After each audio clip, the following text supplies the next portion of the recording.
집중호우가 잦아지면서 이제는 장마라는 용어를 바꿔야 하는 게 아니냐 이런 말까지 나오는데요. 장마 양상이 왜 이렇게 달라진 걸까요? 우리가 놓치지 말아야 할 환경 이슈 살펴보는 시간이죠. 지구생활백서 사단법인 넥스트 윤주로 수석 함께하겠습니다. 안녕하세요. 네, 안녕하세요. 네, 오늘은 장마 얘기해 주실 거잖아요. 네. 근데 요즘 날씨 보면 이게 장마인가? 장마가 원래 이랬나? 그쵸? 이런 생각이 들어요. 네, 맞습니다. 이제 장마 특히 최근 몇 년 사이도 좀 두드러진 게 장마 때 막 폭우처럼 막 소나기인가 뭔가 쉽게 막 쏟아지는 이런 것들도 계속 많고. 비가 내렸잖아요. 그냥. 그리고 장마도 기간이 언제 끝난지도 모르겠고 네. 아무튼 그러다 보니까 이걸 이제 기상청장도 작년에 우리 이제 우기라는 걸 한번 쓴 걸 검토해 보겠다 이런 말도 했고. 예. 또는 이제 장마, 우기 막 이런 거 말고 그냥 강수 예보만 하자 이런 얘기도 있어요. 근데 이제 제가 느끼는 올해 지금까지의 장마의 약간 특징은 네. 폭우처럼 이렇게 쏟아지고 하는 거 그런 것도 있고 이제 그거 외에 또 올해 좀 눈에 띄는 좀 두드러진 현상이 그거 같아요. 그러니까 우리가 보통 이제 장마 전선이 이제 비를 뿌리고 다시 남하를 하면 네. 좀 시원했거든요. 비가 네. 내리고 나서. 그렇죠. 땅이 식으니까. 그렇죠. 그랬고 이제 보통 장마 북태평양 고기압 위에 약간 차가운 공기가 이제 다시 우리나라로 내려면서 좀 시원한 느낌이 났었는데 올해는 장맛비가 그쳐도 바로 이제 막 한여름 찜통더위 같이 그런 고온이 좀 나타난 것 같아요. 그래서 네. 이게 혹시 그냥 저의 주관적인 느낌인가 싶어서 제가 통계를 직접 내봤습니다. 네. 그랬더니 1980년대 서울을 기준으로 해서 장마 때 비가 온 날도 있고 안 온 날도 있을 거 아니에요. 네. 그래서 각각을 기준으로 이제 각각의 평균 최고 기온 평균을 내봤는데 80년대에는 장마철 비 오는 날 낮 최고 기온이 26.3도였는데 올해는 이제 물론 이제 아직 올해가 다 끝나진 않았지만 올해는 예. 이제 비 오는 날 낮 기온이 27.8도로 한 1.5도 정도 올랐어요. 이거는 이제 우리나라 이제 기후 변화나 이런 거에서 올라간 정도 수준인데 네. 비가 안 오는 날은 봤더니요. 80년대는 28.6도였거든요. 예. 근데 올해는 31.6도. 그러니까 3도나 더 높은 거죠. 예. 네. 그래서 올해는 뭔가 예전에 장마 전 비가 그치면 시원하다 이런 좀 상식이 깨진 해 같다. 예, 이런 좀 특징도 보입니다. 그러면 장마라고 부르면 안 될 것 같은데요. 근데 장마라고 불러도 네. 그 장마가 옛날 장마도 아니고 네. 이거 굉장히 헷갈리는 상황인데요. 네. 아까 이제 말씀하실 때 이제 아까 그러니까 이게 왜 이런 그 패턴이 나타나냐면 처음에는 기상청이 설명하기로 이게 장맛비가 그쳐서 습도가 올라가서 좀 덥게 느껴지는 거 이렇게 얘기를 했어요. 네. 근데 사실 그거는 좀 말이 안 되는 게 장맛비 그치고 습도 올라가는 건 원래 그런 현상이거든요. 근데 올해만 왜 그러느냐 봤더니 이제 올해 나타나는 이 장마가 전형적인 패턴이 좀 아니어서 우리가 알고 있는 전형적인 패턴이 아니라고 합니다. 왜냐하면 이제 우리가 알고 있는 전형적인 패턴이라고 하는 거는 북태평양 고기압과 그 위에 좀 그와 비등한 세력의 좀 차가운 성질의 기단이 부딪혀서 서로 약간 기싸움하듯이 그 과정에서 이제 장맛비가 계속 이제 추적추적 내리는 건데 네. 올해는 그런 상황이 아니라요. 밑에 한반도 남쪽으로 북태평양이 고기압이 이제 있는 상태에서 예. 조그만 저기압들이 서쪽에서 동쪽으로 지나가는데 예. 이 저기압은 조그매가지고 북태평양 고기압을 뚫고 지나갈 수가 없어요. 예. 그러다 보니까 얘네가 이제 쭉 만들어지는데 북태평양 고기압에 부딪히니까 약간 일렬 횡대로 우리나라를 이렇게 지나가는 겁니다. 예, 그러면서 예. 이제 비를 짧고 굵게 내렸다가 그게 지나가고 나면 저기압 다음엔 고기압이니까 이제 막 해를 또 많이 받아서 엄청 더워지고 예. 그러다가 좀 있으면 또 저기압이 막 비를 뿌리고 그러니까 이런 좀 약간 특이한 이런 원인 때문에 이제 장마철 비가 내리는 거라서요. 네. 근데 장마는 일제시대 잔재다. 이건 네. 무슨 얘기예요? 장마가 일제시대 잔재라는 건 아니고 우리가 장마 아마 예전에 혹시 과학 시간에 네. 제가 과학 얘기하면 항상 긴장하시는데 아니요. 긴장 안 해요. 전혀. 네, 그 예전에 이제 학교에서 이렇게 배우셨을 거예요. 저도 그렇게 배웠거든요. 장마가 오는 이유는 그 오호츠크의 기단과 네. 북태평양 고기압이 이제 성격이 다른 게 부딪혀서 내리는 게 장마다라고 하는데 이제 그렇게 설명하는 게 바로 일제 잔재다라고 하는데요. 예. 왜냐하면 이제 장마가 우리나라만 있는 건 아니고 중국도 있고 일본도 있고 한국도 있고 하잖아요.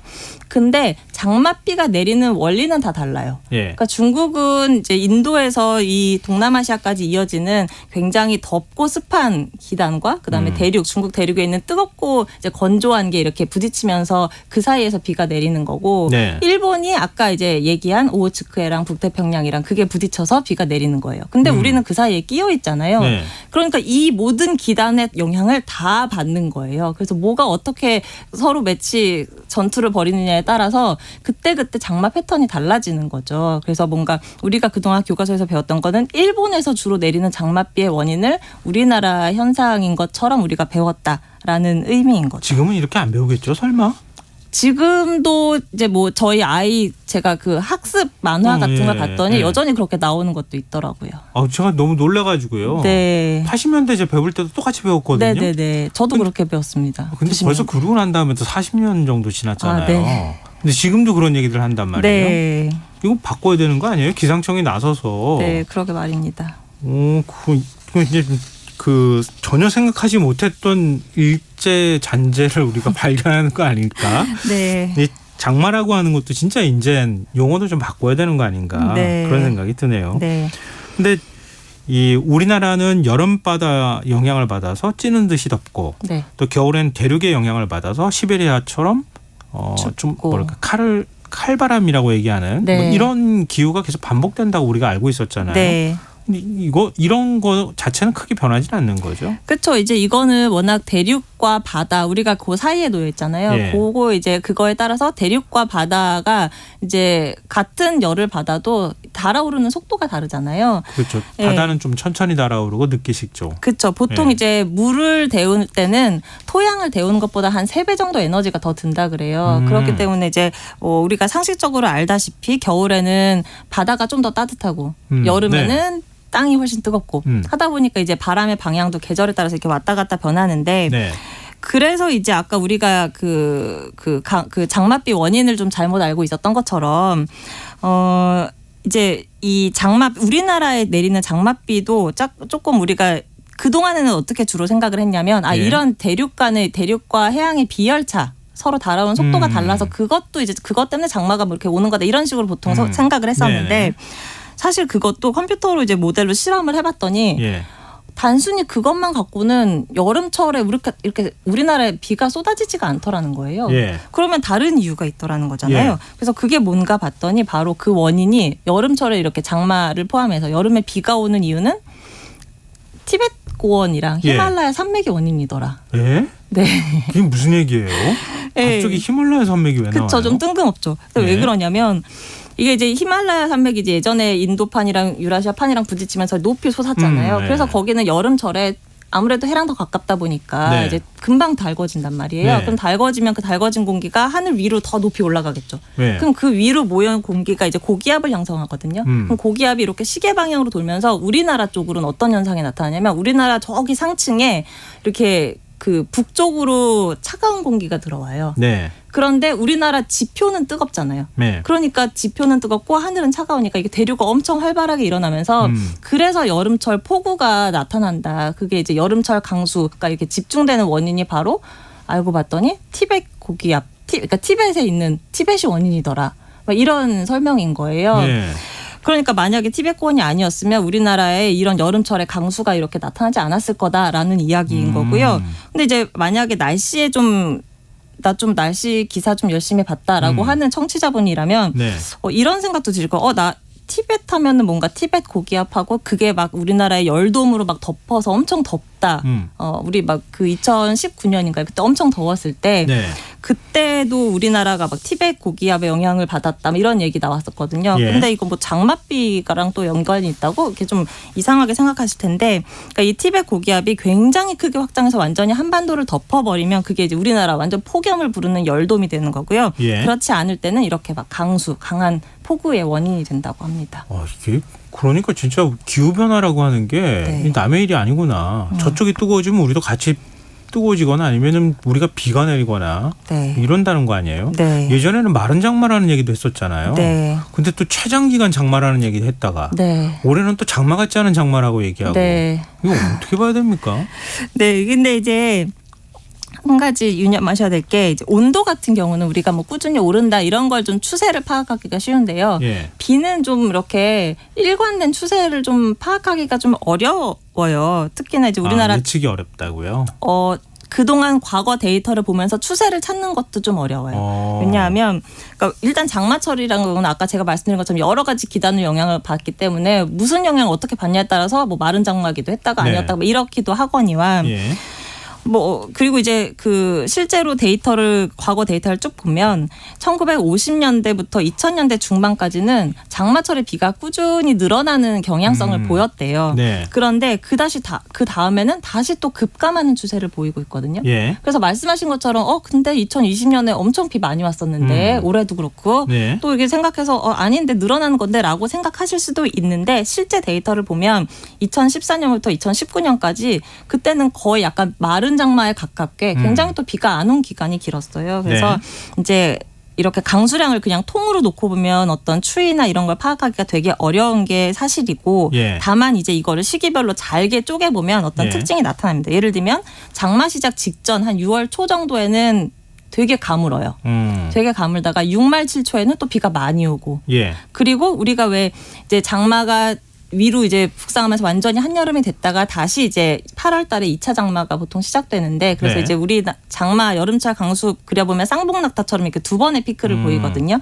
근데 그런 두 번 피크 사이가 점점 짧아지고 있다고요. 간격이. 네. 예. 그리고 8월 말에 또 한 번 강수 피크가 나타나고 예. 그리고 9월 중순까지도 계속 강수량이 늘어나는 상황이라고 합니다.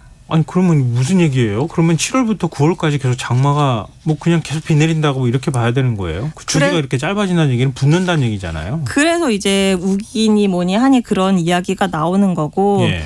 이제 물론 이제 우기라는 건 보통은 열대지방에서 쓰는 용어긴 하지만 그리고 강수 원리도 다르지만 어쨌든 비가 내리는 현상 자체는 굉장히 열대지방이랑 비슷해지고 있기 때문에 이제 우기를 써야 되는 거 아니냐라는 얘기도 나오는데 예. 실제로 우리 작년에 그 비 피해 엄청 심했잖아요. 8월에. 예, 근데 그것도 맞아요. 사실 장마철이 아니라 예. 장마 끝났다라고 했는데 그다음에 이제 막 폭우가 쏟아져서 또 이제 큰 피해가 났던 거거든요. 네. 그래서 어떻게 보면 방제 관점에서도 장마라는 개념의 효용성이 좀 떨어지는 게 아닌가 좀 이런 생각도 들더라고요.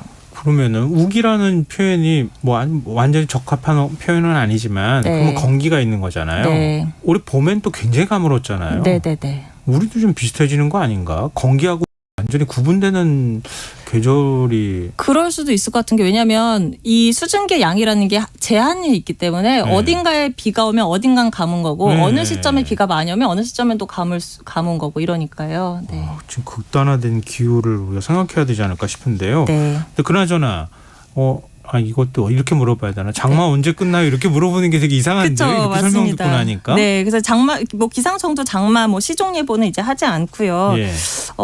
이제 그래서 이제 계속 이 여름철에는 항상 비 예보에 유념을 하셔야 될 것 같고 특히나 이제 내일이랑 모레 전국적으로 굉장히 많은 비가 온다고 하고 예.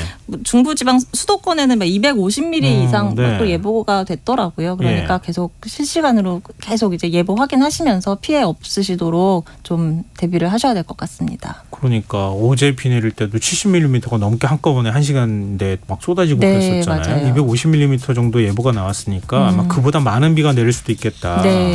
좀 바짝 긴장해야 되지 않을까 이런 생각이 드네요. 네. 자, 오늘 지구생활 백서 여기까지 하겠습니다. 지금까지 사단법인 넥스트 윤지로 수석과 함께했습니다. 오늘 말씀 고맙습니다. 네, 감사합니다. KBS 라디오 김성환의 시사 1부 순서 여기서 마무리하겠습니다. 전 11시 정각 2부에 다시 찾아오겠습니다.